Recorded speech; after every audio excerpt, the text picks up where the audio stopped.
বাঁচা মরা লড়াইয়ে ঘুরে দাঁড়ালো বাংলাদেশ, বাঁচিয়ে রাখলো সিরিজ জয়ের স্বপ্ন। হার দিয়ে সিরিজ শুরু হলেও দ্বিতীয় ম্যাচে পেল জয়ের দেখা। সব মিলিয়ে 7 ম্যাচ পর কোনো ওয়ানডে জিতল বাংলাদেশ। 3 ম্যাচ সিরিজের দ্বিতীয় ওয়ানডেতে শনিবার মুখোমুখি হয় বাংলাদেশ ও শ্রীলঙ্কা। কলম্বোতে কম রানের রোমাঞ্চকর ম্যাচে 16 রানের জয় তুলে নিল টাইগাররা। তাতে সিরিজে ফিরল 1-1 সমতা। টানা ব্যর্থতায় 9 থেকে 10-এ নেমে গিয়েছিল টাইগাররা। শনিবার শ্রীলঙ্কাকে হারিয়ে সিরিজে ফেরার ম্যাচে আইসিসি থেকে দারুণ সুখবর পেয়েছে টাইগাররা।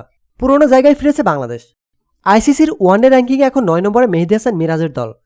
মে মাসে সর্বশেষ 1 বছরের পারফরমেন্সকে শতভাগ এবং আগের 2 বছরের ফলাফলকে 50% বিবেচনায় র্যাঙ্কিং হালনাগাদ করে আইসিসি। 76 রেটিং পয়েন্টে 10 নম্বরে নেমে গিয়েছিল বাংলাদেশ।